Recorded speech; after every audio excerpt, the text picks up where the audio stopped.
Hello, and welcome to our next session, Innovative Ways to Build Supply and Demand Relationships. I hope you had a good time in your table discussion. Don't worry, there'll be opportunities for more after this, as well as at the end of the event. So my name is Tori Williamson. I'm the COO at Biosocial Canada. And at Biosocial Canada, I get to work on social procurement policy and implementation with governments and corporations through our consulting. And to look a little bit further backwards, Biosocial Canada originally started with a not quite hidden motive, but we had some goals, and we wanted to use social procurement as a tool to help social enterprises grow. So we recognized, like any business in the marketplace, social enterprises would grow if more purchasers were looking for social value in their purchasing. Since then, we've expanded social procurement to be much broader than just social enterprise. It includes social, environmental, and cultural value that suppliers can bring to communities and to buyers. So this conversation today is about how can we build the relationships between the social purchaser and the social or cultural or environmental supplier. We assumed, and shout out to anybody who took Econ 101, all those assumptions in our economic models, that this market mechanism of supply and demand would just lead to community outcomes and social enterprise and other supplier growth. Sometimes it does, but we're also seeing that policy and social procurement questions and bids can and should be boosted. And so that's what we're going to talk about in this panel. What more can be possible if we innovate, work collaboratively, and with more intention to boost supply and demand relationships that can serve community outcomes?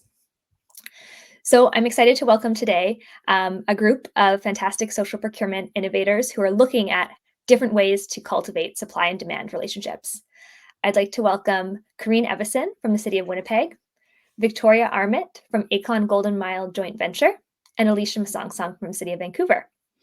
So first off, Corinne, I'd love to hear from you. How has the city of Winnipeg been using sustainable procurement to foster social value business relationships? Great. Thanks, Tori. Thanks for having me. The city created a social procurement roundtable where we bring buyers and suppliers together 4 times a year. The intent of the roundtable is to provide an opportunity for buyers across Winnipeg to connect with social enterprises, diverse businesses, and Indigenous businesses and incorporate them into their supply chains.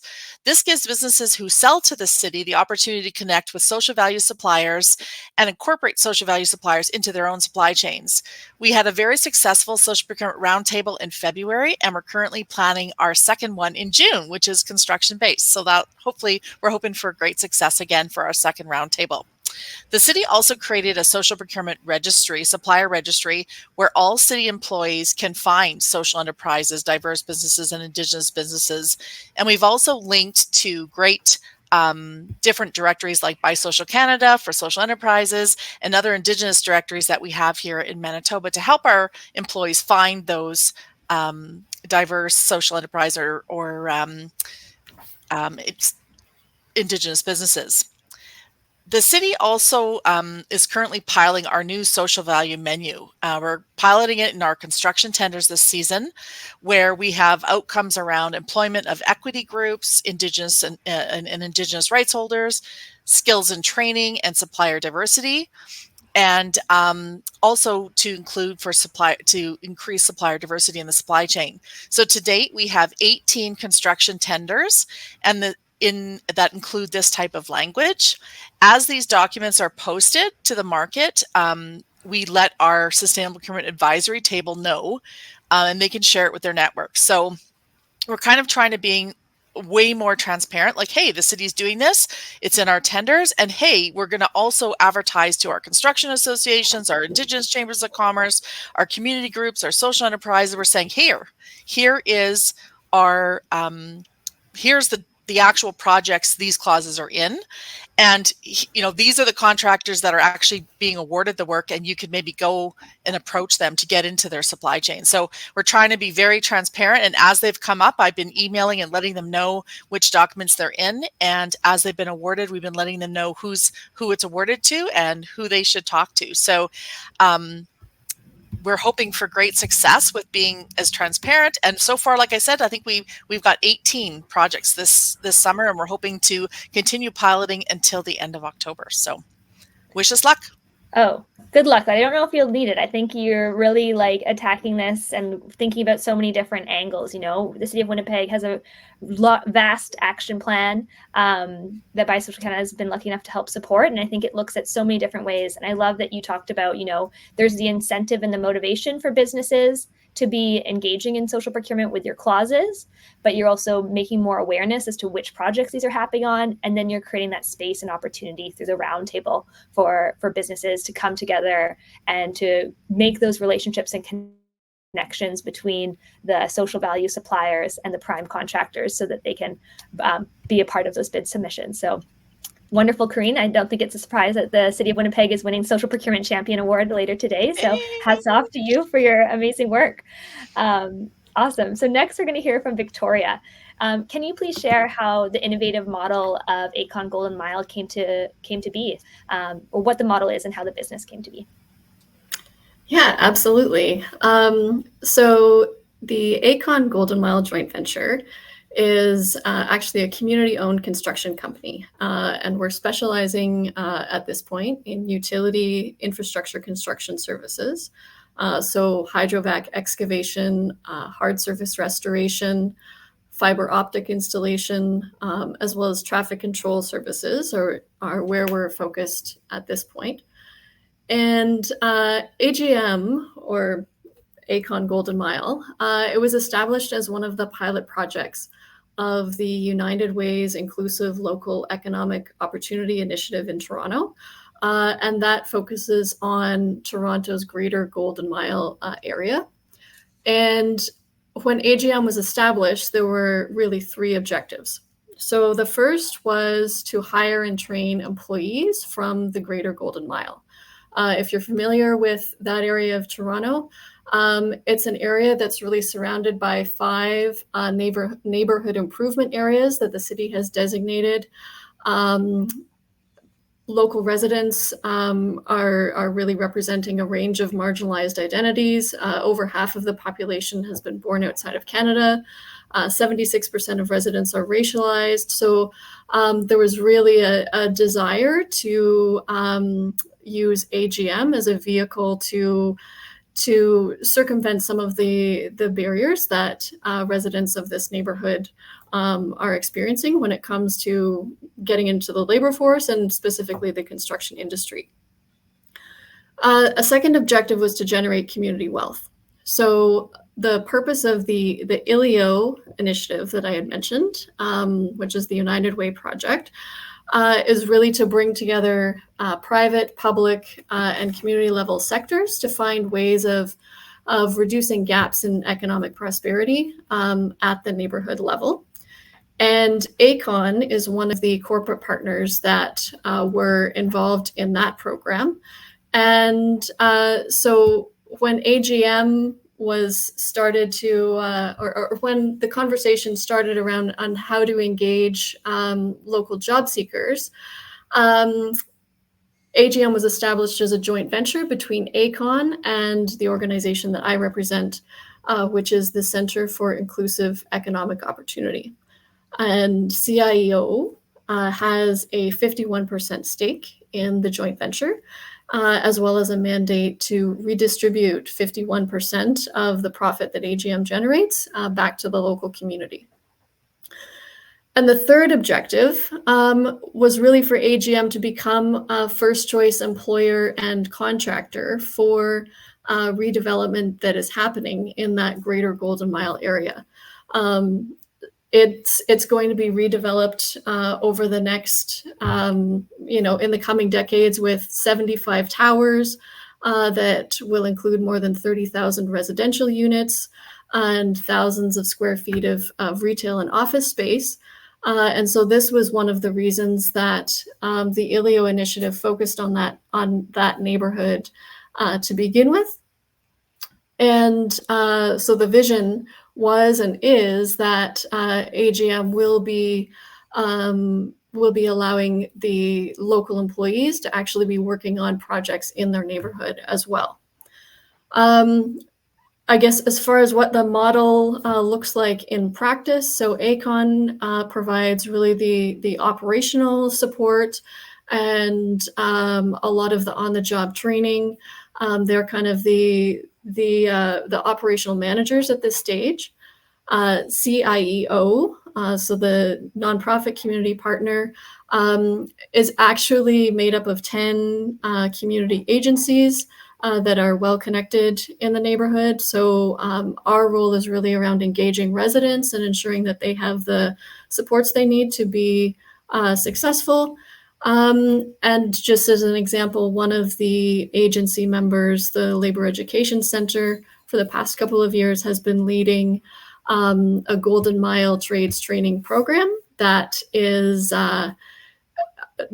targets job seekers within the neighborhood, and has become really the main entry point to working with the Aecon Golden Mile joint venture. So that's kind of the in a nutshell where we are at this stage, and what the model is looking like. That's so incredible. I think we are used to hearing, a lot of Indigenous business joint ventures coming into play, but I love this innovation where we've got a social enterprise joint venture where the private sector is bringing in that business acumen, the awareness of the industry experience, the ability to kind of bring that knowledge, but then you're bringing in the nonprofit community groups to have that social lens. And we talk about social enterprises being blended value, and I think this partnership is really inspiring, and maybe we'll inspire some new social enterprise joint ventures today on this call by sharing your model. Thank you so much for sharing with us. Next, I'd love to welcome Alisha to speak about how the City of Vancouver recognizes that the relationships between supply and demand won't always occur organically, and that there is an intermediary role to be played within the Community Benefits Agreement policy.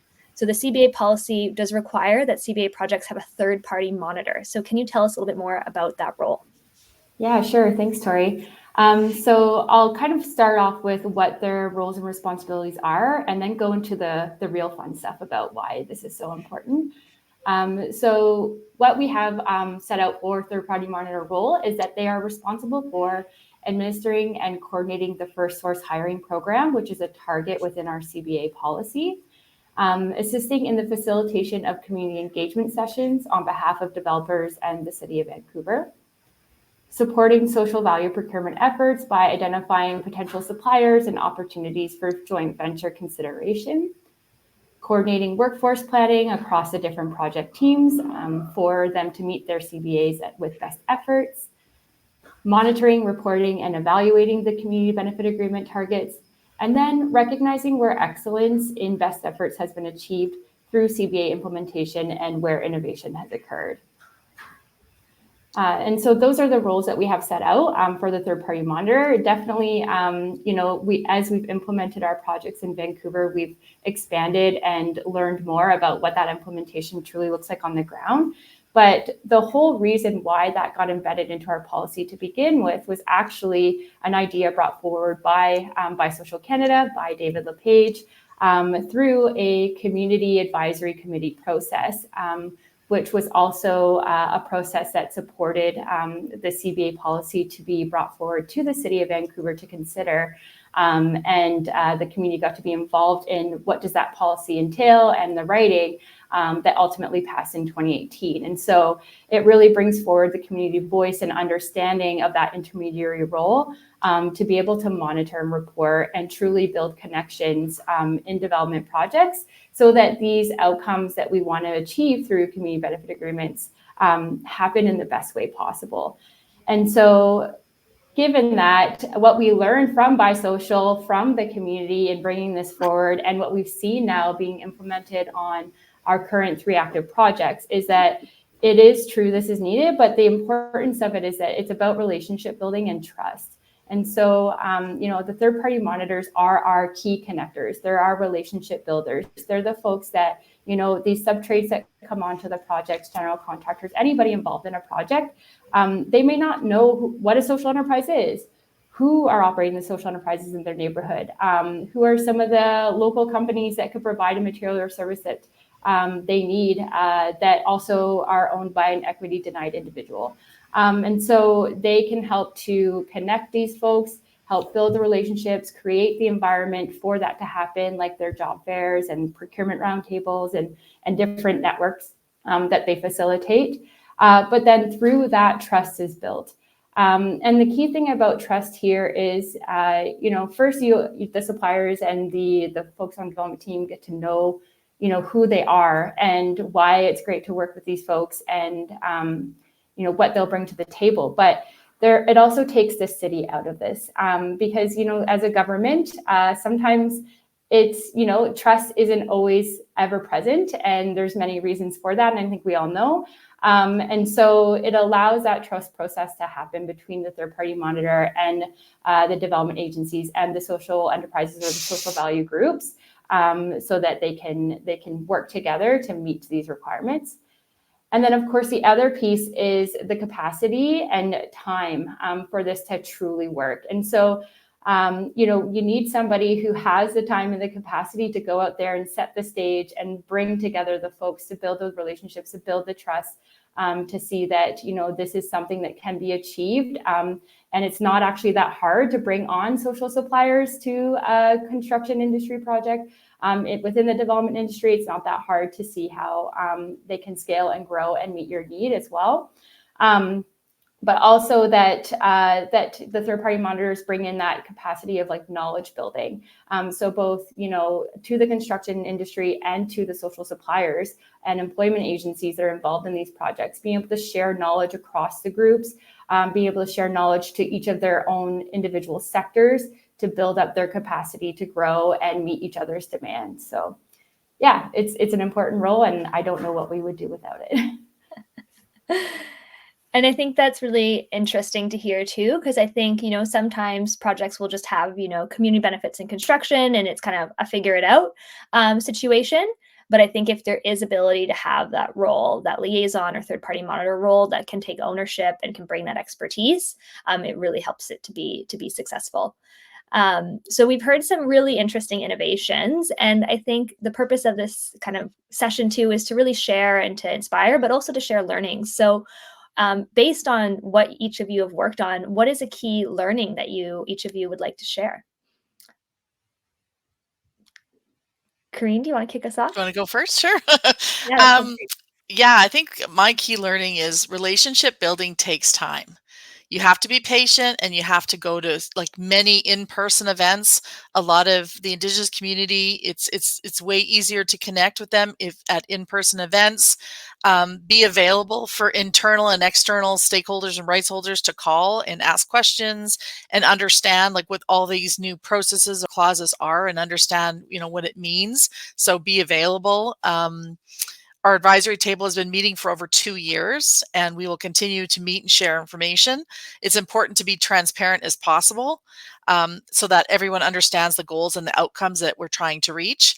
And keep engaging and move forward. Even if it's little baby steps, it's still moving forward. It still counts. And I think that's interesting. That level of engagement doesn't just happen overnight, and it does need to have resource around it. It does need to take time. And so hats off to you for kind of really being that point of contact and bringing those conversations together, because it's not always easy to be collaborative.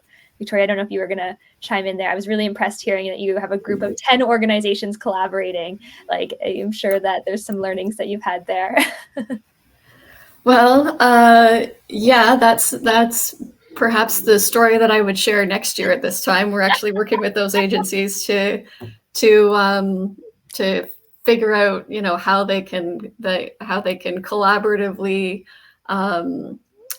work together a little bit more cohesively at the neighborhood level, in preparing folks for some of the roles and the training opportunities that are coming.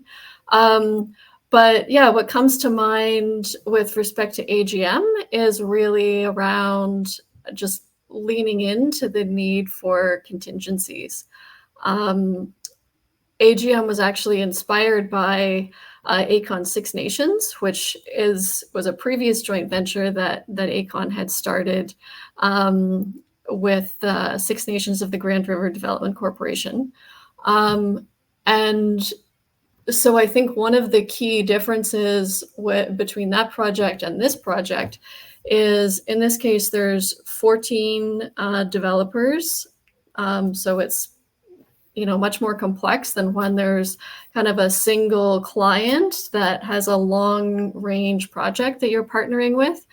And also the nature of the construction industry, it's condominium projects that, the timelines on those kind of projects ebb and flow according to a range of different factors that are outside of our immediate control. So I think when an AGM was initially conceived, the idea was that local people would be working directly on local projects kind of right away. And at this point, the earliest groundbreaking isn't anticipated to start until the end of 2025 in the local area. So we've kind of had to pivot and say, okay, we'll retain our connection in terms of recruitment to the neighborhood, but we really have the capacity to provide services across the GTA with the support of ACON. And so that's one of the ways that things have shifted. And I think the original plan was really to focus around providing hydrovac services as well. And over the past year, that roster of services has really had to grow and change. And so traffic control is one of the things that we're really focusing on for 2024. And really, 2 years ago, that wasn't one of the services I think that we had anticipated prioritizing. So just kind of leaning into the need to be nimble, I guess.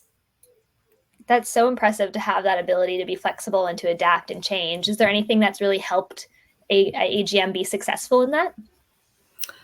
I think having an industry partner like ACON it has really been key, because we're able to grow and scale as needed and draw on ACON resources whenever we can. And so, I think the short answer to that is to really be able to identify that industry partner that is able to help to smooth the kind of the peaks and valleys of the early stage growth. That's awesome. That's wonderful that you've got that support from ACON. And it does bring to mind, I think about social enterprises who are struggling to adapt and be flexible without that level of partnership and support. And I think that's something that Biosocial Canada is really advocating for, is, all of the small business supports that the federal government offers should be inclusive of nonprofit social enterprises, so that they can have the funds and the capacity to make those changes like AGM is. So it's great to hear that you've got that and you've been able to adapt and serve your community. Alisha, what about you? Yeah, so I'm going to get into some learning that we've seen on our active community benefit agreement projects. Our first project was the St. Paul's Hospital project that you learned about earlier, and it started really implementing its CBA policy in 2020, 2021. And since then, we've had two other active projects come on.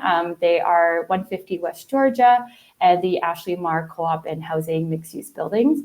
And those both kind of came on 2021, 2022. And so now that we're into 2024, we're starting to see trends across projects and really taking in a lot of learning. And so one of the trends that we've recognized is that first year of each of these development projects, very crucial time for relationship building, knowledge sharing, et cetera, which is wonderful to set everybody up for success. But at the same time, we're noticing that it's a challenge for folks to meet some of the demands of the construction industry, and for those folks to then meet the social procurement targets. Employment, we're seeing great numbers, but when it comes to social procurement targets, there is a need to be creative. And so thankfully to that third-party monitor role, they really help to facilitate working through those challenges and looking at ways for social suppliers to meet the demands. But the main thing is that really they're at a part where they're maybe just digging a hole in the ground. And so what are they procuring? Not a whole lot. It's mostly about labor. And so we need to think about, like, how do we see the whole land space, and how do we create opportunities for social suppliers to access that land space in different ways. And so some of the things we saw that have happened are, how are the employees being fed? Let's bring food trucks on site that are a social enterprise or an equity denied owned business to feed the folks and have a contract with them. Who's monitoring the gate around it? We need security people. That's there's a lot of employment agencies or social enterprises who offer security services. Who's washing these trucks that get mucked with mud, and is that a social enterprise opportunity? Is there an opportunity for deliveries? Is there an opportunity, how can we be creative? And so that's definitely something that we're trying to explore further. And even though the motivation is present among everybody in that situation in the first year, it's just the demand and the available services aren't always aligning. And so it's definitely a place where Bisocial Canada and other groups like themselves can step in and support sort of the growth and capacity building of the social supplier sector, but also the construction sector to think differently and creative as well. I love that. So you're thinking about, okay, how can we not just think about, who's doing the electricity on site, who's doing the carpentry, but what are all these other auxiliary things that we're purchasing and where are the opportunities there? I think one thing that's really cool that happens in Vancouver and some of the other projects that Bisocial Canada supports is the projections. So maybe you want to share a little bit more about how you look at the whole upcoming, what are the opportunities and communicate those out? Yeah, for sure. So each of our projects have a project-specific working group where we have folks from the project team, the general contractors, major subtrade, third-party monitors. And it is a requirement in those project-specific working groups that usually with each project, it's either every month or every 2 months, we require that all of those folks that are involved in the project at the time to provide projections on both employment and procurement. And usually we look anywhere from a month to 3 months to 6 months out. And then that group sort of helps to facilitate that conversation of okay, we know that right now you only have 25 people on site, but within the next couple of months, you're going to have 100. What are those positions? Who are the folks that you're looking to work with to hire some of the new entry-level jobs? Are there employment agencies that you're connecting with? You should connect with them now. Let them know about those requirements that you have. Let's get people into this industry and a foothold in getting and maintaining employment. But then on the supplier side, of course, it's okay, what are you needing to procure? Who would you normally go to? Is there an opportunity that's more local here? Is there an opportunity that they're both local and social value? You've got these sub-trades coming on. Is there an opportunity for them to think differently about how they go about their work? Are they a social value supplier? Are there social value sub-trades? Could they maybe think about getting certification to support that process? Because there isn't maybe a group that's local.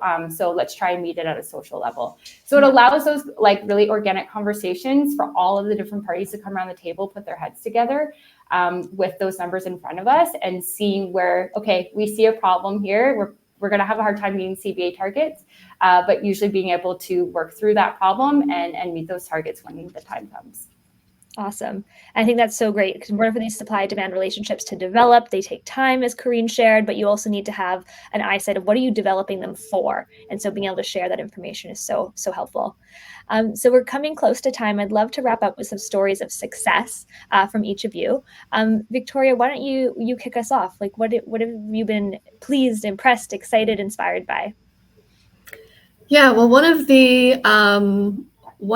the original local job seekers who was hired by AGM actually has a video, and I noticed that someone had included the AGM website in the chat, and so folks can link to that there. But he was a newcomer to Canada, was doing Uber and all of that kind of thing, ended up connecting with the Golden Mile Trades training program, got hired by AGM and has since been promoted in a direction that's closer to his trained field. So there's lots of anecdotes like that, but I think at the higher level, what has really been a marker of success is at this point, AGM has hired 34 people.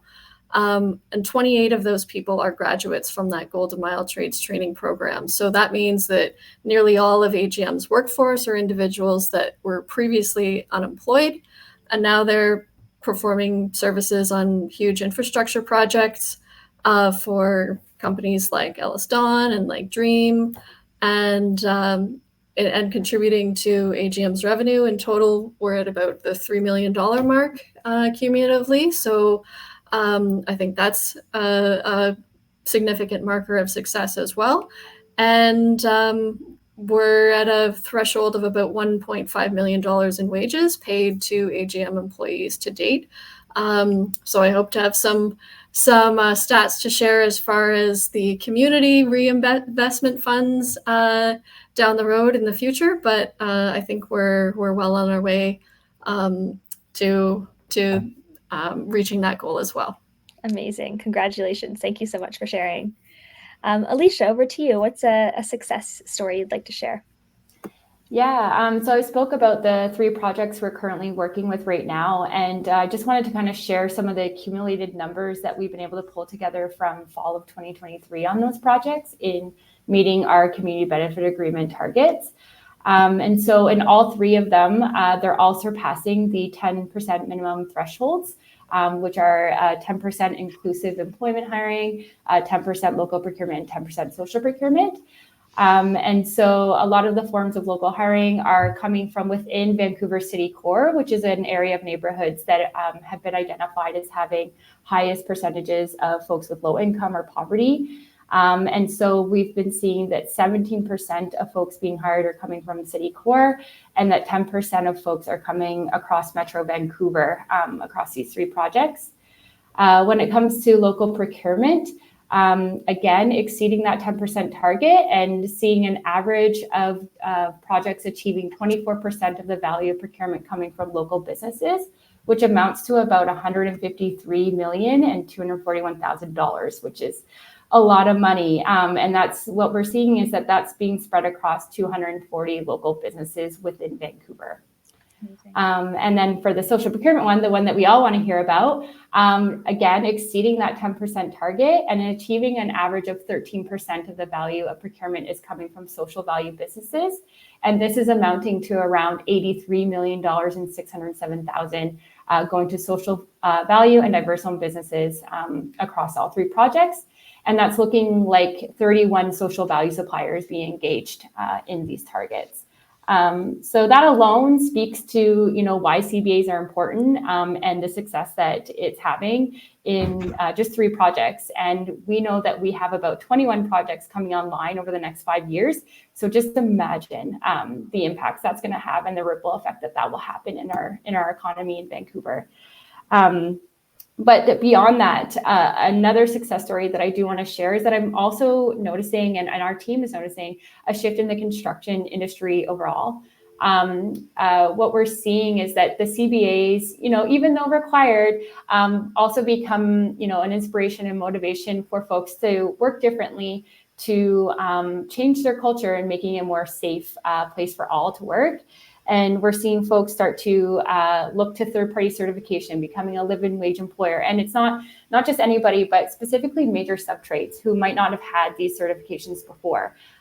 So we're seeing them do that. We're seeing them incorporate more DEI policies internally within their practices, getting folks trained on decolonization practices and truth and reconciliation calls to action, and various training that connects back to the land that they're developing on. And all of that information and that knowledge and that build up, some of that's not really necessarily targets of our CBA, but it definitely is huge in making sure that it's a culture and environment that is safe for everybody to work within. Amazing. Thanks so much for sharing. Corinne, will you wrap us up with your story of success, please? Sure. Yeah. The city of Winnipeg was looking to hire some hourly labor for our litter pickup at our Brady Road landfill. And we decided that rather than use a temp agency, we would go out and approach social enterprise, our Shalom mission here in Winnipeg.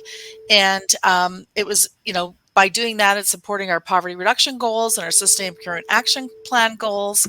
So when we went out to hire, we hired 5 workers from Shalom Mission that were all experiencing active homelessness.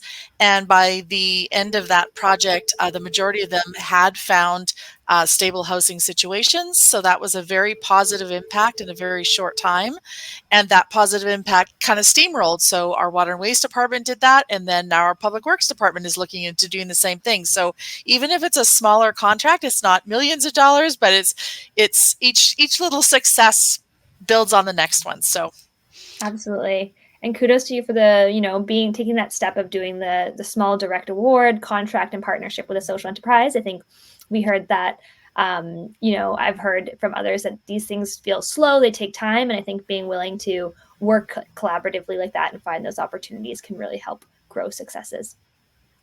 Amazing. Thank you all three so much for coming here to share with us today. Thank you for all the amazing work that you're doing as social procurement innovators. And I think it's just been so wonderful to hear.